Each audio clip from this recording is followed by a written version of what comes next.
नमस्कार।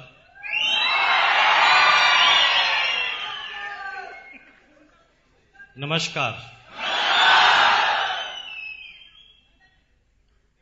कैसे हैं आप? मैं पूछ रहा हूं कैसे हैं आप? झकास?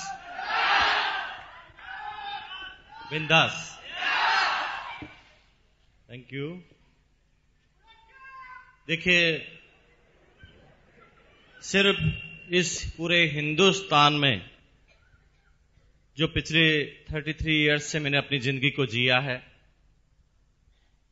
पिछले 6 साल और 4 महीने से आरसीएम बिजनेस को जिया है।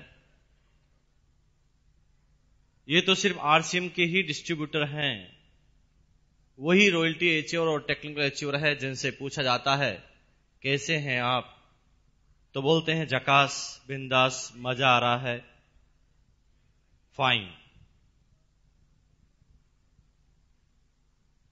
लेकिन इस हॉल के बाहर चले जाइए, किसी भी आदमी को अचानक रोककर बोलना, इस कोल्हापुर में नहीं, हिंदुस्तान के एक एक स्टेट के रहने वाले एक एक व्यक्ति से 98% आदमियों से पूछना कि क्या हाल चाल है, तो इसका सही जवाब उसके पास नहीं है। जब उसे कहा जाता है कि क्या हाल चाल है, तो वो सिर्फ ऐसे हाथ हिलाता है, वो ये नहीं बोलता कि मजा आ रहा है। सुना आपने कभी? कोई नहीं बोलता मजा आ रहा है।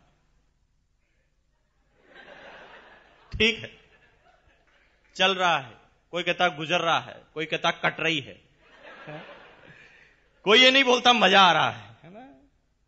देश का प्रधानमंत्री भी नहीं बोलता मजा आ रहा है, राष्ट्रपति भी बोलता नहीं मजा आ रहा है, सारे जितने भी मिनिस्टर हैं किसी ने भी नहीं बोला मजा आ रहा है, कलेक्टर भी नहीं बोलता मजा आ रहा है, एसपी भी बोलता नहीं है मजा आ रहा है, और चपरासी भी नहीं बोलता मजा आ रहा है, क्लर्क भी नहीं बोलता मजा आ रहा है, टीचर भी नहीं बोलता मजा आ रहा है, डॉक्टर, इंजीनियर, चार्टर्ड भी बोलता है मजा नहीं आ रहा, और इस हिंदुस्तान के किसानों को भी मजा नहीं आ रहा। लेकिन आरसीएम के डिस्ट्रीब्यूटर से पूछते हैं क्या हाल चाल है? आप गौर नहीं कर रहे हैं इस बात पर, ऐसा क्यों है?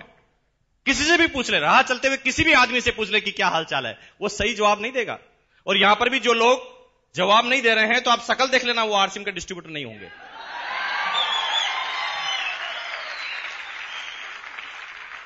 कितनी अजीबो गरीब बात है ना। सब आदमी लोगों को यह बताते हैं कि मैं जिस काम को कर रहा हूं वो संतुष्ट हूं, लेकिन अंदर ही अंदर जब भी वो अपना एक क्वेश्चन अपने ही जीवन से, अपने ही दिमाग से पूछता है कि क्या तुझे मजा आ रहा है, तो अंदर से जवाब आता है नहीं बेटा, जिस काम के लिए तू पैदा हुआ वो काम तू नहीं कर रहा, चाहे तू भी डॉक्टर बन गया है। और तभी मिस्टर सतीश पंडित ने, नाम सुना कितने आदमी ने सतीश पंडित का? Very good. मिस्टर सतीश पंडित जो एक जनक, एक अवतार इस बिजनेस में हुए, उन्होंने जब टेक्निकल पर वो पहुंचे थे, वो मेरी ग्रेट डाउनलाइन में से एक थे, और जब वो टेक्निकल पर पहुंचे थे तो उन्होंने मुझे एक कविता लिखकर, शिमला के अंदर हमारी टेक्निकल अचीवर्स की मीट थी, उसके अंदर उन्होंने मुझे वो कविता गिफ्ट दी थी, और उस कविता का शीर्षक था आराम कर, और उसकी चौथी पंक्ति में उन्होंने लिखा था, तू जिसे चाहता उसे चाहता नहीं, इस झूठ से न खुद को परेशान कर, आराम कर। तू जिसे चाहता उसे चाहता नहीं, इस झूठ से न खुद को परेशान कर, आराम कर। कहने का मतलब क्या है? यानी हम बाहर लोगों को यह बता रहे हैं कि हम सुखी हैं, हम डॉक्टर हैं इसलिए सुखी हैं, हम टीचर हैं, हम गवर्नमेंट सर्वेंट हैं इसलिए सुखी हैं, हम इंजीनियर, चार्टर्ड या कलेक्टर हैं इसलिए सुखी हैं। लेकिन अंदर ही अंदर वो हर इंसान जानता है कि जिस काम के लिए वो पैदा हुआ है वो काम वो नहीं कर रहा है। कोई भी आदमी किसी भी एक व्यक्ति में, किसी भी एक काम में संतुष्ट नहीं है। कलेक्टर भी संतुष्ट नहीं है, इस देश का प्रधानमंत्री भी संतुष्ट नहीं है, आम नागरिक भी संतुष्ट नहीं है, किसान भी संतुष्ट नहीं है, इंजीनियर, डॉक्टर, चार्टर्ड टीचर, कोई भी एक वर्ग ऐसा नहीं है जो संतुष्ट हो। और हर वर्ग को ऐसा लगता है कि सामने वाला आदमी मेरे से ठीक है। इंजीनियर ये कहता है कि डॉक्टर की जिंदगी अच्छी होती है, डॉक्टर ये कहता है कि टीचर की जिंदगी अच्छी होती है, टीचर ये कहता है कि नेता की जिंदगी अच्छी होती है, नेता कहता है कि कलेक्टर की जिंदगी अच्छी होती है, कलेक्टर कहता है कि प्रधानमंत्री की जिंदगी अच्छी होती है, लेकिन सभी जानते हैं कि मेरी जिंदगी तो अच्छी नहीं है। कितनी अजीबोगरीब बात है, क्योंकि संतुष्टि एक ऐसा शब्द है जो एक इंसान को जब वो आम जीवन जीता है तो उसे किसी भी एक क्षेत्र में सारी संतुष्टि एक साथ नहीं मिलती। एक बहुत बड़ा बिजनेसमैन है कोल्हापुर का, माफ कीजिए, उसके पास पैसा है, पैसा तो उसके पास है। आज उसके पास 2 शोरूम है, वो 2 लाख रुपए पर मंथ कमाता है या 4 लाख रुपए पर मंथ कमाता है। लेकिन जब वो अपने काम को बढ़ाएगा, 2 से 4 शोरूम करेगा, तो पैसा कम हो जाएगा कि बढ़ जाएगा? पैसा बढ़ जाएगा उसका। ज्यादा काम करेगा, पैसा उसके पास बढ़ जाएगा। लेकिन दोस्तों, मेरी बात का जवाब देना, क्या पैसा बढ़ जाएगा तो टाइम भी उसके साथ बढ़ जाएगा? पैसा जो जो बढ़ता जाएगा, उसके टाइम की कमी उसको सताने लगेगी। वो और ज्यादा बिजी हो जाएगा जैसे जैसे उसके पास पैसा आता जाएगा। माफ कीजिए, इस कोल्हापुर के रिक्शे वाले के पास टाइम तो बहुत है, पैसा नहीं। यहां के बिजनेसमैन के बाद पैसा तो बहुत है, लेकिन टाइम नहीं। और सिक्योरिटी का तो लेना ही देना नहीं, दूर दूर तक नहीं। कोल्हापुर में उसका शोरूम है, जिस दिन कोल्हापुर में कर्फ्यू लगता है उसका शोरूम नहीं चलता है। यस और नो? जिस चीज का वो बिजनेस करता है, जब वो आउट ऑफ फैशन हो जाती है तो भी उसका शोरूम बंद हो जाता है। जिस दिन उसका मैनेजर और कर्मचारी हड़ताल कर देते हैं तो भी उसका शोरूम बंद हो जाता है। यानी कल की कोई भी सिक्योरिटी उसके पास नहीं है। लेकिन प्यार, सम्मान, पैसे से केवल संतुष्टि नहीं मिलती दोस्तों। ये संतुष्टि के एक छोटे छोटे पार्ट्स हैं। अगर ये सारी चीजों को एक साथ मिलाया जाए, प्यार, सम्मान, इज्जत, दौलत, शोहरत, सर्कल और सिक्योरिटी, तो कहीं जाकर बनती है संतुष्टि। और ये सारी चीजें दुनिया के किसी भी फील्ड में एक जगह पर नहीं मिलती सिवाय आरसीएम बिजनेस के।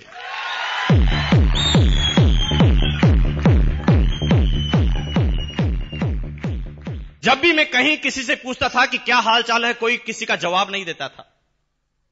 लेकिन आज ये लड़का जो आपके सामने खड़ा है, 244 रुपए से इस बिजनेस से सफर चालू किया था और आज 15.5 लाख रुपए से भी ज्यादा की इनकम इस बिजनेस से मेरे पास पर मंथ की आती है। लेकिन बात पैसों की नहीं है। मैं जानता हूं पैसा तो कोल्हापुर के कितने ही सेठ हैं जो मेरे से ज्यादा कमाते हैं। 6.25 साल पहले इस लड़के को जब एक स्कूटर खरीदना था ना, तो 4 आदमी से 1500 रुपए उधार लेने पड़े थे। मैं क्यों बोल रहा हूं ये सारी बातें? क्या फर्क पड़ सकता है आपके जीवन पर? यस, मैं आज उसी की तरफ इशारा करने के लिए आया हूं। माफ कीजिए, आपके कोल्हापुर में बहुत सारे व्यापारी होंगे जिनके पास जो पैसा मेरे पास आता है उससे कहीं गुना ज्यादा महीने का पैसा वो कमाते होंगे। आई नो वेरी वेल, मैं जानता हूं अच्छी तरह से। लेकिन उसके पास पैसा तो बहुत है, लेकिन क्या मेरी तरह उसके पास समय है? क्वेश्चन पूछना एक दिन उससे जाकर कि भैया, मुकेश कोठारी 3 महीने के लिए स्विट्जरलैंड घूमने जा रहा है, क्या आप उसके साथ चलना पसंद करेंगे? वो कहेगा मरने की फुर्सत नहीं है, कौन से घूमने की बात कर रहे हैं आप? क्या अजीबोगरीब इत्तिफाक है। उसके पास पैसा तो बहुत है, लेकिन टाइम उसके पास बिल्कुल नहीं। लेकिन मेरे पास पैसों के साथ साथ टाइम भी पैदा हुआ।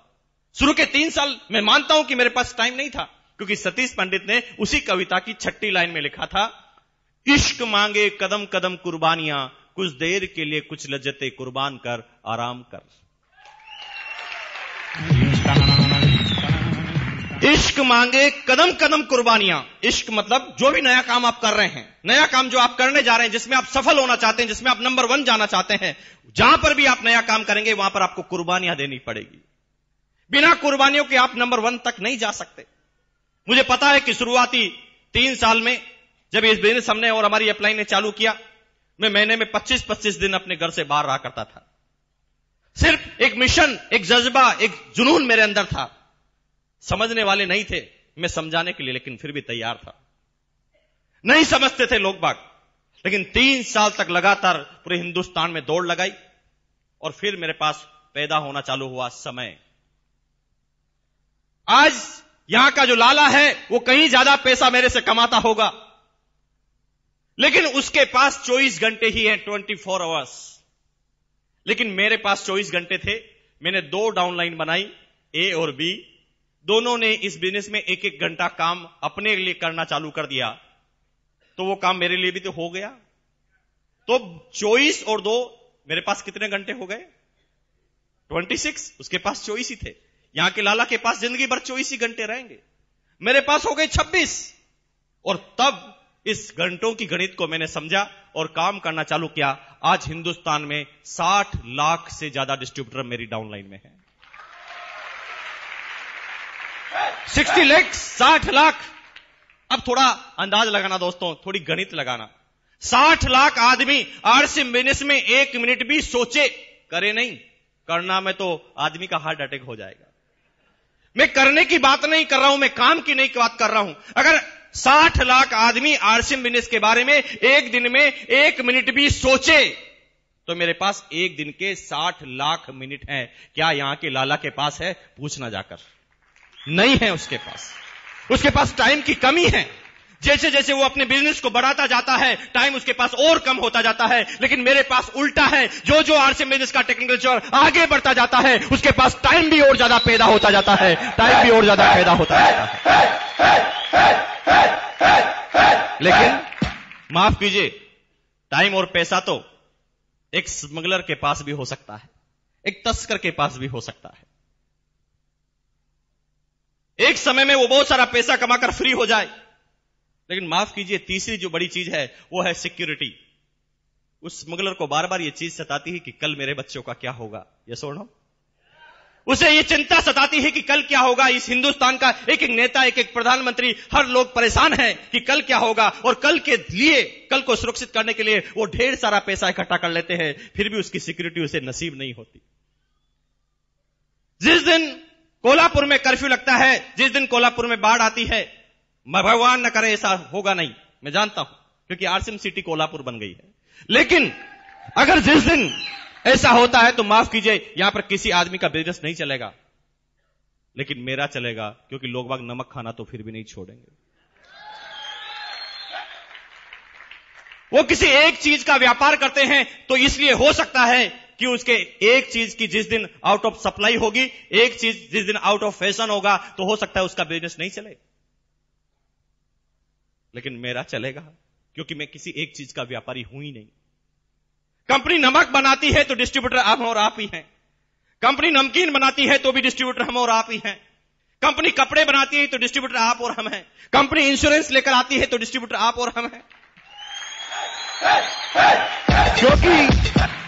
क्योंकि एक बिजनेस तो चलता नहीं, एक आइटम के ऊपर तो हम बिजनेस नहीं कर रहे ना। गुड मॉर्निंग से गुड नाइट 300 प्रोडक्ट हैं, इसलिए सिक्योरिटी ज्यादा है। कल क्या होने वाला है, क्योंकि मैं किसी एक आदमी पर डिपेंड नहीं हूं। हो सकता है इस सिटी का लाला जो है बहुत सारे पैसा कमाता है, बहुत बड़ी फैक्ट्री उसके पास है, लेकिन जिस दिन सारे मजदूर हड़ताल कर देंगे, क्या उसकी फैक्ट्री चलेगी? लेकिन मेरी फैक्ट्री में तो कोई मजदूर होता ही नहीं दोस्त। यहां पर तो सारे के सारे सेठ होते हैं, और सेठ अपने काम को बंद करना पसंद नहीं करते। हेलो,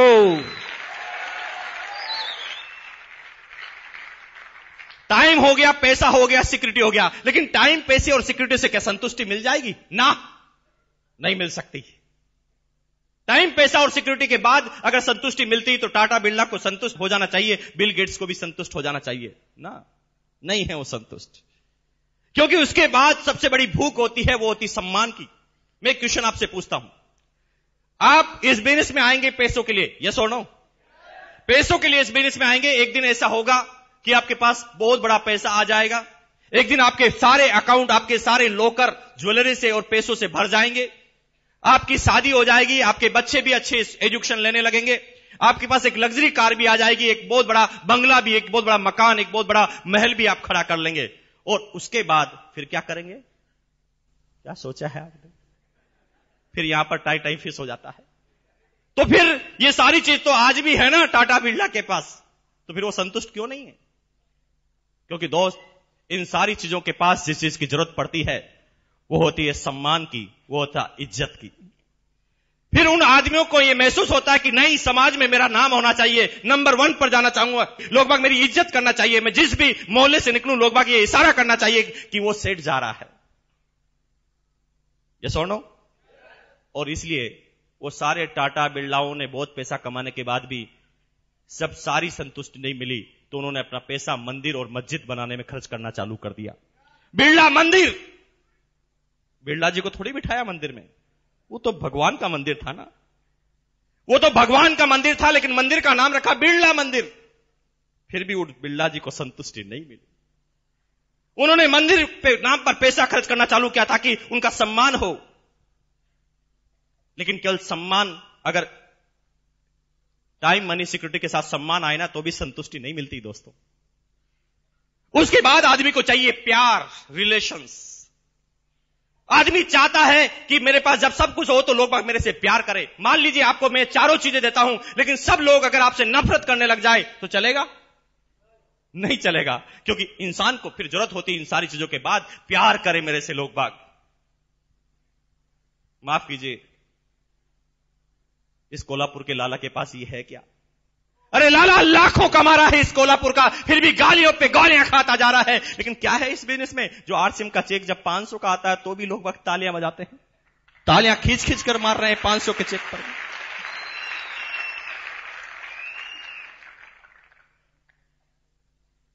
अरे कभी कभी तो समझ में नहीं आता कि रिएक्ट क्या करें। मेरा क्या रिलेशन है इस कोल्हापुर से और यहां पर मैं आया हूं? मेरे खानदान का कोई भी आदमी इस कोल्हापुर में पहले नहीं आया था, और नहीं मेरे पूरे समाज में कोई भी आदमी यहां पर पैदा हुआ था। फिर क्यों करते हैं आप मेरा सम्मान? क्यों देते हैं बुक्के? जब मैं सुबह आता हूं तो मुझे छुपना पड़ता है कि कहीं नजर नहीं पड़ जाए किसी की। लोग बाग प्यार के लिए उतावले रहते हैं, पता चल जाए तो ट्रेन को रोक दे। क्यों भाई इतना इज्जत? किसी नेता की भी तो नहीं करते इतने दिल से इज्जत। क्या रिलेशन है आपका और मेरा? हमारा यहां का रिलेशन है, क्या मिलेगा वहां पर रिलेशन? इज्जत इतनी कि कभी कभी रिएक्ट करना भी मुश्किल हो जाता है।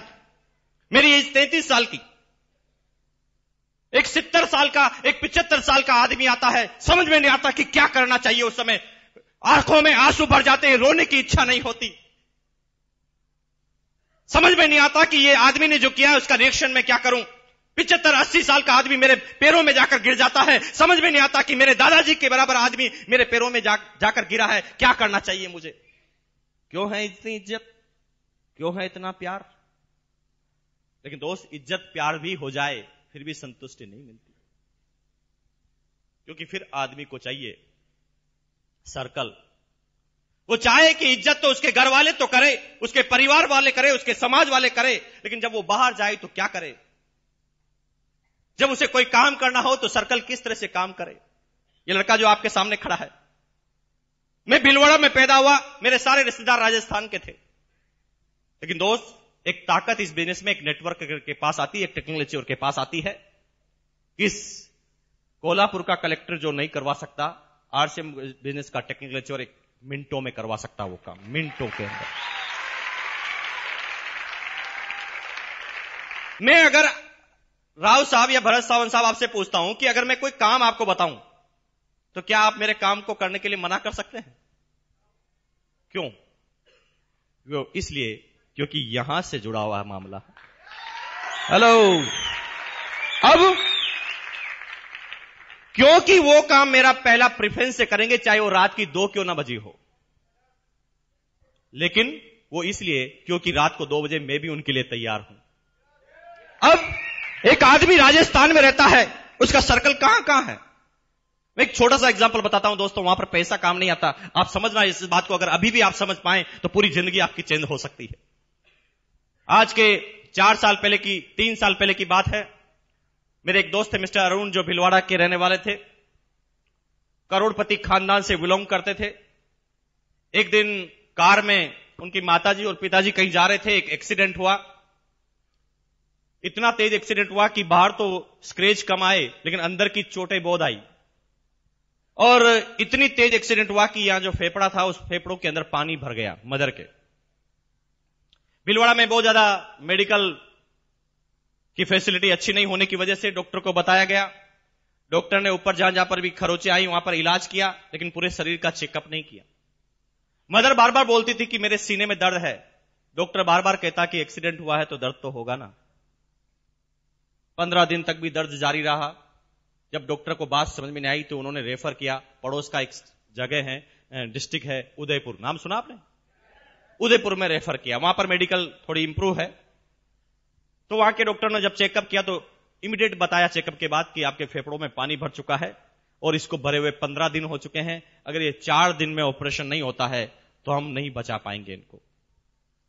दोस्त के फादर पैसे वाले थे, उन्होंने कहा ओके, कितना पैसा फेंकना है, मैं फेंकने के लिए तैयार हूं, आप ऑपरेशन कीजिए। तो उन्होंने कहा नहीं दोस्त, हमारे इंडिया में ये टेक्नोलॉजी उपलब्ध नहीं है। इंडिया में 2 ही स्पेशलिस्ट हैं जो इस चीज का इलाज कर सकते हैं। दोनों बाहर से रिटर्न आए हैं, एक है चेन्नई में और दूसरा है बॉम्बे में। दोनों डॉक्टरों से फटाफट एड्रेस लिया और दोनों डॉक्टरों से जब फटाफट संपर्क करने की कोशिश की, अपॉइंटमेंट लेने की कोशिश की, तो पता चला कि वो बहुत बिजी डॉक्टर हैं, कोई भी अर्जेंट पेशेंट को नहीं लेते।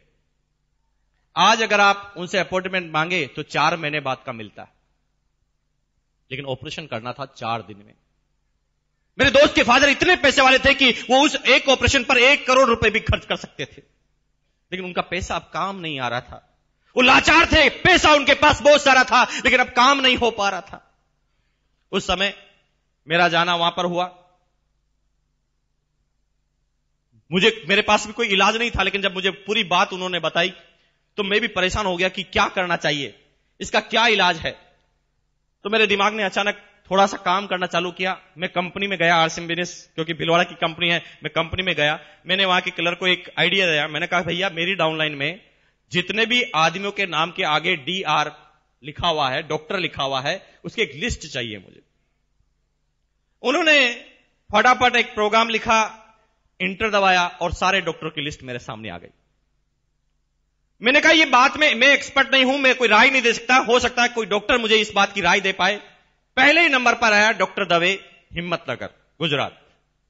उनका नाम सुनते ही मैं समझ गया उस आदमी को मैं जानता था। मैंने फटाफट डॉक्टर दवे को फोन लगाया।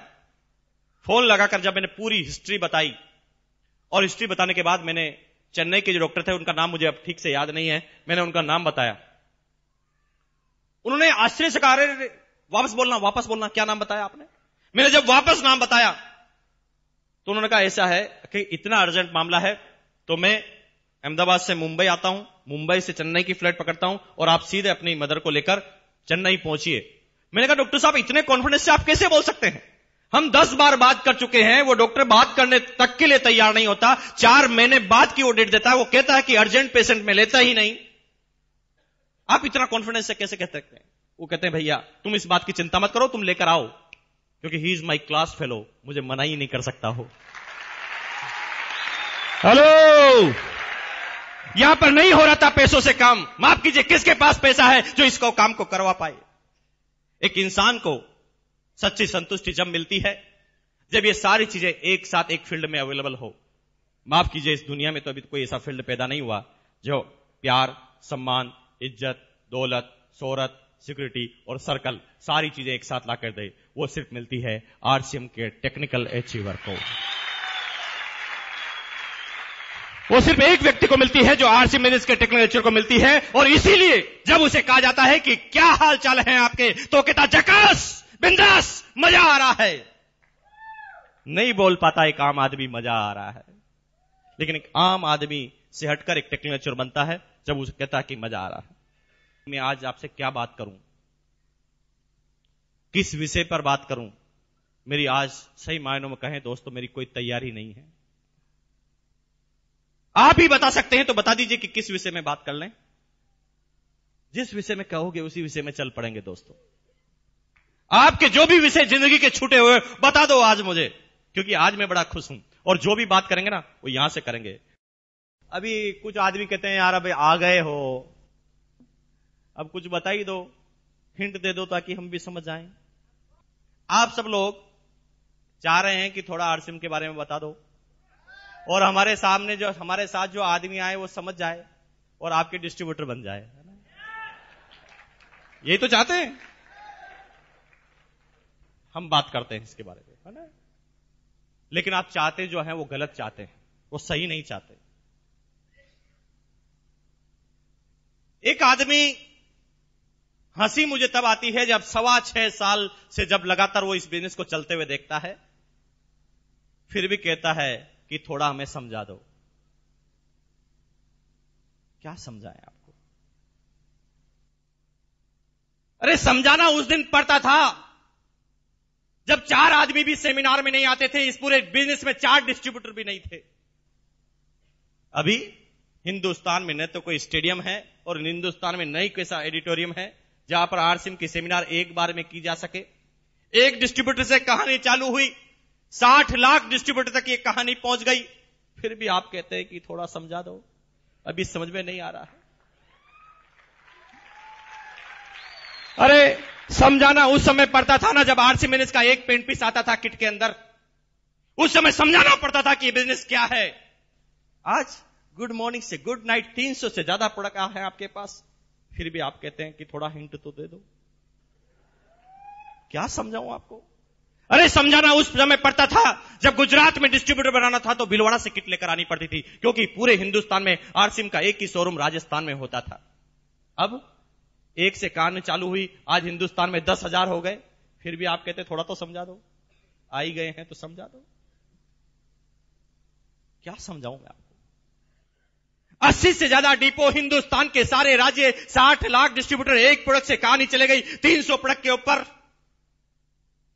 हिंदुस्तान में 40 से ज्यादा करोड़पति, 850 से ज्यादा टेक्निकल अचीवर, 3,500 से ज्यादा रॉयल्टी अचीवर, हजारों और लाखों आदमी, हजारों रुपए पर मंथ कमाने वाले आदमी, सारी बात जानते हैं, फिर भी कहते हैं थोड़ा तो बहुत समझा दो, आ गए हैं।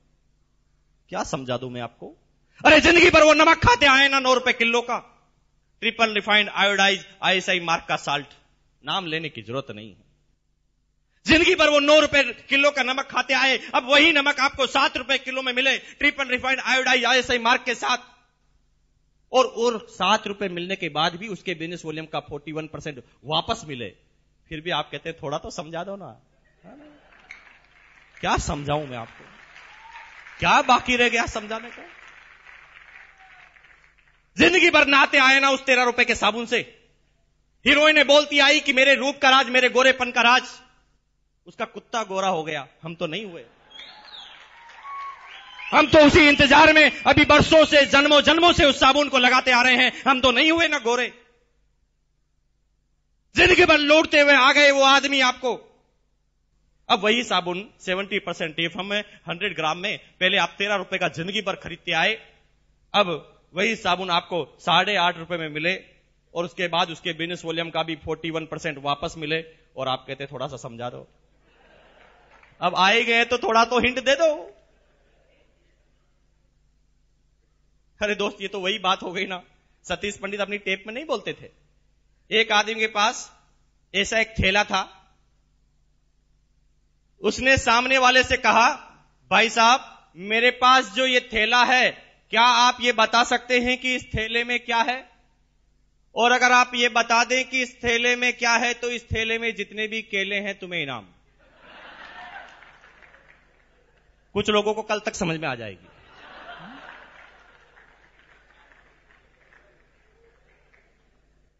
क्या आप बता सकते हैं दोस्त, मेरे पास जो ये थैला है इस थैले में क्या है, और अगर आप ये बता दें कि इस थैले में क्या है तो इस थैले में जितने भी केले हैं तुम्हें इनाम, और अगर तुम ये बता दो कि केले कितने हैं तो 12 के 12 इनाम।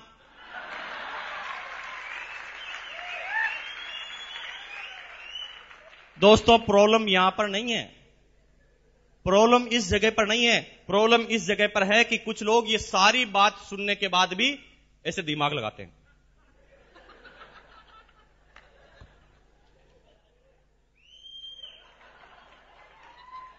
दिमाग लगाकर कहते हैं भैया थोड़ा बहुत समझ में आ रहा लेकिन हिंट दे दो। इसे कहते हैं गई भैंस पानी में। क्या हिंट दे दे आपको? सारी बात बताने के बाद भी कहते हैं आप हिंट दे दो। मेरी बात को अच्छी तरह समझ जाना दोस्तों। अगस्त 2000 में मैंने इस बिजनेस को चालू किया। 2001 में झालावाड़ राजस्थान के एक सेमिनार में मेरी एक टेप रिकॉर्ड की गई। उस टेप का नाम था मेहनत रंग लाई। अभी वो टेप मार्केट में अवेलेबल नहीं है क्योंकि उस समय मैं ढंग से बोलना भी नहीं आता था, लेकिन जो शुरुआती डिस्ट्रीब्यूटर हैं सब लोगों ने उस टेप को सुना होगा। और वो 2000 की टेप अभी भी अवेलेबल है कंपनी के रिकॉर्ड में, और मेरे पास भी उसकी कॉपी है। उस टेप में 2001 में जब कंपनी का एक प्रोडक्ट था शूटिंग, उस समय बोला था कि भैया समझ जाओ, हिंट देता हूं तुम्हें, ये बिजनेस कपड़े का नहीं है, गलतफहमी में मत रहना कि कपड़े का बिजनेस है। ये बिजनेस जीवन है, जीवन बनाने का बिजनेस है।